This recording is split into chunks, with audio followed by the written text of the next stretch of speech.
Thank you, Mr. President. Mr. President, members of the Security Council, I brief you today as we continue to confront a growing humanitarian and security and political crisis in Gaza and the West Bank, including East Jerusalem. The prospects of sustainable peace is fading by the day as the specter of violence and radicalism grows. Our efforts today are focused on the immediate challenges, on preventing the risk of an economic and humanitarian implosion in the West Bank and Gaza, on preserving the hope, slim as it is, that Israelis and Palestinians will be able to live in peace side by side in states of their own that are recognized and integrated into the global and regional community. We're working hard to preserve this prospect, as the viability of the two-state solution is systematically eroded by the deteriorating reality on the ground. Extremists are on the rise again, and the risk of war continues to loom large.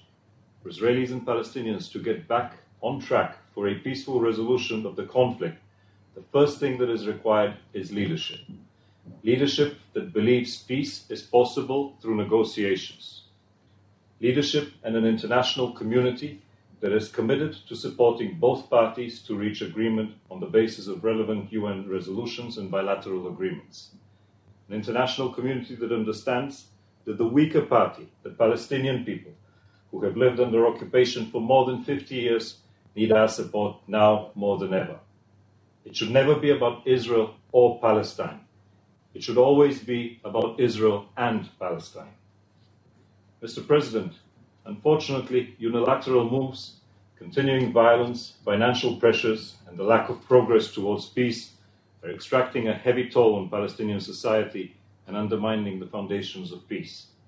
In 2018, the Palestinian Authority had a budget deficit of some $1.04 billion, or over 60% of which was covered by donor aid. This shortfall is expected to increase in 2019 because of the withdrawal of significant amounts of donor funding and a worsening economic situation. Earlier this week, the government of Israel decided unilaterally to withhold some $140 million in Palestinian tax revenue transfers. This decision is a result of legislation adopted by the Knesset last year that instructs the government to withhold money equivalent to what the PA pays to Palestinians convicted by Israeli courts of involvement in terrorism or other security-related offenses, and to their families. Today, the Palestinian leadership is meeting to discuss its financial and political response to this move. These are very serious developments that put at risk the financial stability of the Palestinian Authority and ultimately the security of both Israelis and Palestinians alike. The Secretary General has repeatedly warned that unilateral moves undermine the chances for peace. The recent halting of US assistance to Palestinians may also impact ongoing efforts to bridge existing divisions. The ending of vital training, facilities, and equipment support could potentially risk security coordination. I encourage ongoing efforts to ensure that this critical assistance is continued. The important work being carried out by civil society organizations working towards peace is also under threat, and I hope that donors will continue their support to civil society, which serves as a critical role in preserving the fraying links between Israelis and Palestinians.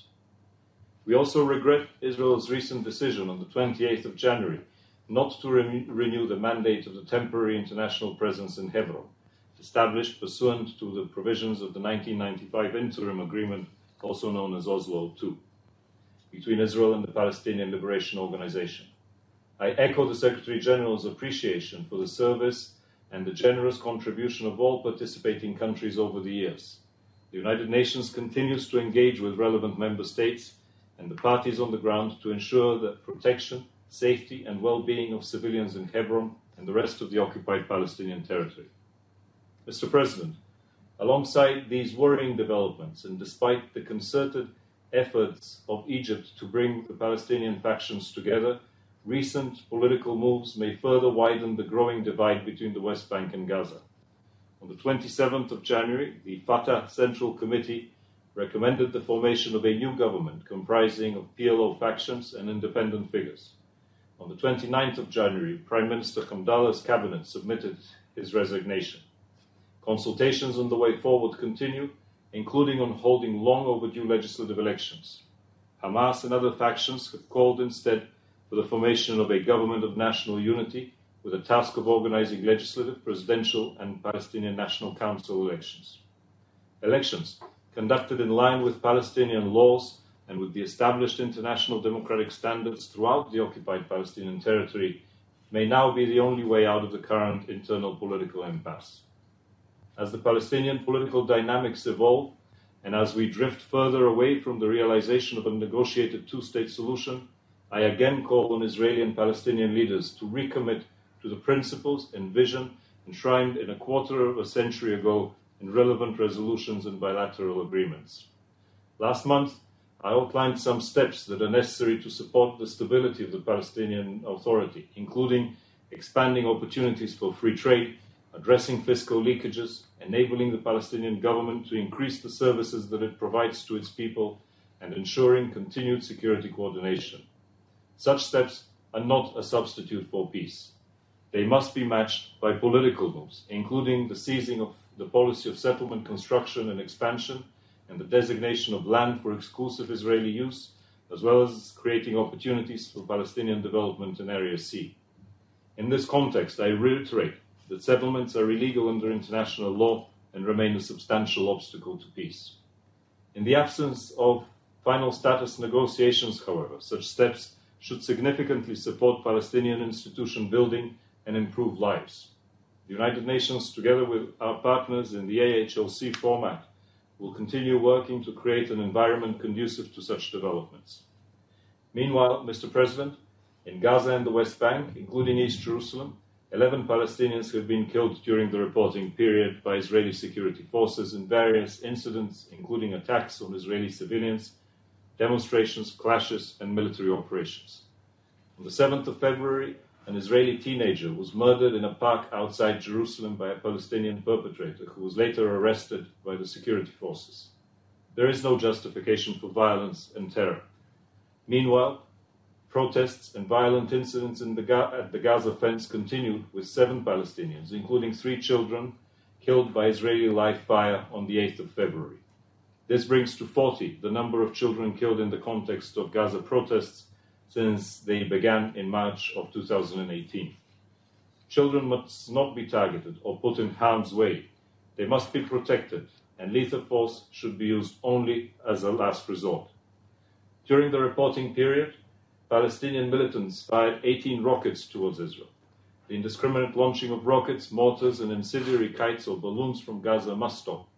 Hamas must ensure that protests remain peaceful and prevent provocations near the fence, including attempts to breach it. In the West Bank, this past month, Israeli forces killed 4 Palestinians, including 2 children. Demolitions and seizures of Palestinian-owned structures also continued across the occupied West Bank, including East Jerusalem. 39 structures were demolished or seized by the authorities or by the owners upon receipt of a demolition order, resulting in the displacement of some 70 people. Overall, some 200 Palestinian households in East Jerusalem have eviction cases filed against them, mostly by Israeli settler-related organizations, placing some 900 people at the risk of displacement. The upsurge in settler violence over the past year continues to be a serious concern. During the reporting period, OCHA has recorded 20 incidents in which Israeli settlers injured Palestinians or damaged their property. On the 26th of January, armed Israelis entered the Al-Mukhair village near Ramallah, where they attacked Palestinian residents. Ensuing clashes also involved the IDF, resulted in the killing of a 38-year-old Palestinian man and the injury of 15 others. Mr. President, for years we have described the situation facing the population and focused on the urgency of providing Palestinians confined within Gaza's borders with the means to live a dignified life and to have hope for the future. Hamas is continuing control of Gaza, Israel's severe movement and access restrictions, and the Palestinian Authority's restrictive measures are pushing the situation to a breaking point. The militant buildup continues at the risk of ever more radical and extremist groups pushing both sides into war, and that risk grows by the day. Within the prospect with the prospects of intra-Palestinian reconciliation dimming, the people of Gaza feel more and more left to their own devices, with no representation, no relief, and no way out. On the 5th of February, the PA paid its employees in Gaza reduced salaries for the month of January, and reportedly over 5,000 employees did not receive salaries or other payments due. Despite the difficulties, however, the United Nations continues its efforts to implement the package of urgent humanitarian and economic interventions in Gaza called for at the September AHLC meeting in New York. The state of Qatar has donated an additional $20 million to expand UN Cash for Work programming in Gaza. This will create some 10,000 new temporary jobs. The World Bank has also launched its $17 million Cash for Work program, which will create an additional 5,000 temporary jobs. Job creation is critical to the stabilization of Gaza's economy. However, all efforts that we're undertaking currently are short to medium term only. Ultimately, only sustainable political solutions, including reuniting Gaza and the West Bank under a single democratic and legitimate Palestinian government and ending the closures of the Strip, will genuinely change the current course.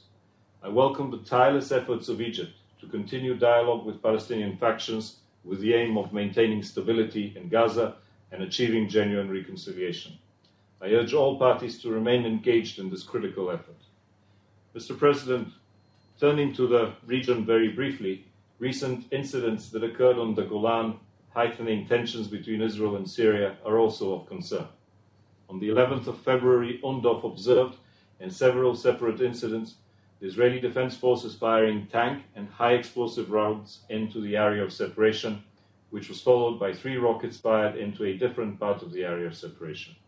These developments undermine the 1974 disengagement of forces agreement and jeopardize the long-standing ceasefire between Israel and Syria. Lebanon, meanwhile, has formed a government on the 31st of January 2019, almost 9 months after the last parliamentary elections. The cabinet has adopted a ministerial statement that laid out a wide-ranging economic reform agenda. This was followed by a vote of confidence on the 15th of February, for which the government gained a majority of 111 out of 128 votes. The situation in southern Lebanon and along the Blue Line remained generally calm, and on the 13th of February, UNIFIL facilitated the second tripartite meeting of this year. UNIFIL has also requested to visit and independently verify the 6th tunnel that the IDF had discovered in January, but has yet to receive a date for an assessment. Mr. President, in closing, I have repeatedly raised the alarm on the dangerous trajectory of the Israeli-Palestinian conflict. The United Nations and its partners have provided a series of recommendations that, if implemented effectively, would begin to establish an environment conducive to a return to negotiations. We have advocated for a strengthened commitment to bilateral agreements. We're implementing a series of humanitarian interventions aimed to stabilize Gaza, support Palestinian reconciliation, and ultimately lift the closures. And we have continued to stress that the 2016 Quartet report recommendations remain deeply relevant. What is needed, first and foremost, is the necessary leadership and political will for change. Until that can be found, Palestinians and Israelis will continue to slide into an increasingly hazardous territory. Thank you. I thank Mr. Mladenov